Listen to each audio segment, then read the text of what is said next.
अस्सलाम वालेकुम गाइस, आज हम लेसन नंबर 28 डिस्कस करेंगे, जिसमें जो है कि role of hypnosis in sport, कि हिप्नोसिस का स्पोर्ट में क्या रोल है।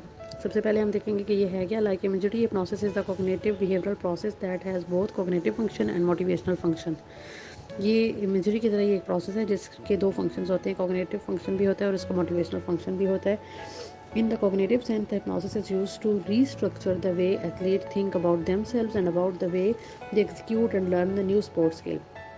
यानी कॉग्निटिव सेंस के थ्रू इस इंसान को या स्पोर्ट पर्सन को रीस्ट्रक्चर किया जाता है कि वो अपने बारे में और दूसरे के बारे में ऐसे नहीं ऐसे सोचे। In the motivational sense, hypnosis is use to modify the emotion, reduce the anxiety and increase और decrease the arousal and increase the effort. Motivational stance में हिप्नोसिस को ऐसे यूज़ किया जाता है कि उसके इमोशन को मॉडिफाई किया जाता है, एंजाइटी को कम या ज़्यादा किया जाता है, इसी तरह उसकी कोशिश को कम या ज़्यादा किया जाता है। इसकी डेफिनेशन को देखेंगे। The term hypnosis comes from the Hypnos, the Greek god to sleep, the uncritical acceptance of suggestion or an induced temporary condition of being a state that differ mentally and physiologically from person's normal state being. Next है theories, इसकी 3 theories हैं: social cognitive theory, hypnosis, altered state of consciousness and neo dissociation theory। पहले है social cognitive theory, यानी हर इंसान जो है वो उसके अंदर सजेस्टेबिलिटी का आंसर मौजूद होता है। कुछ लोग जो होते हैं वो हायर सजेस्टेबल होते हैं, कुछ मीडियोकर सजेस्टेबल होते हैं और कुछ जो होते हैं वो लोअर सजेस्टेबल होते हैं। तो इनके अकॉर्डिंग ये जो सजेस्टेबिलिटी का आंसर है, इसी की वजह से हिप्नोटिक ट्रांस के अंदर इंसान आ जाता है।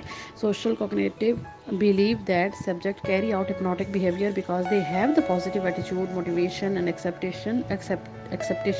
expectations that lead to willingness to think and imagine using themes suggested by hypnotic।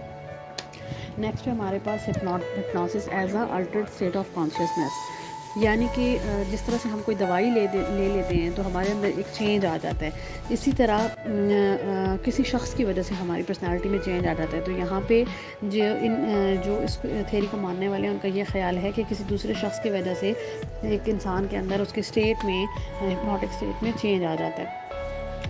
Another extreme, the physiological to believe that hypnotized individual enter into the altered state of consciousness known as a trance, यानी कोई दूसरा इंसान उसके अंदर ऐसी trans जो है वो ट्रांसफ़र कर देता है कि उसके अंदर तब्दीली आ जाती है। थर्ड है डिसोसिएशन थ्योरी।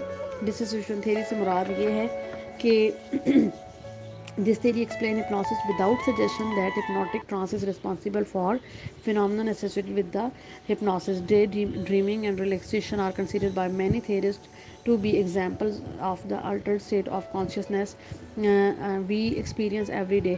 Like अगर हम एक काम कर रहे हैं तो उसमें हमें बहुत ज़्यादा टाइम लगता है, ठीक है, लेकिन अगर हम उस काम को एक्सप्लेन कर रहे हैं या ड्रीम कर रहे हैं या किसी को बता रहे हैं तो हम मिनटों में बता देते हैं, बहुत जल्दी बता देते हैं। तो new dissociation theory is based on 2 assumptions। इसके 2 assumption है। There is a central control system that perform the planning and monitoring function, कि हर इंसान के अंदर एक सेंट्रल कंट्रोल सिस्टम है ब्रेन के अंदर जो आपको प्लानिंग करने में और मॉनिटर करने में हेल्प करता है। दूसरा assumption ये है कि beneath the central control system there are relatively autonomous subordinate cognitive behavioural system, कि सेंट्रल कंट्रोल सिस्टम के नीचे एक और सिस्टम है जो कि इनको सबऑर्डिनेट कॉग्निटिव बिहेवियर को कंट्रोल करता है।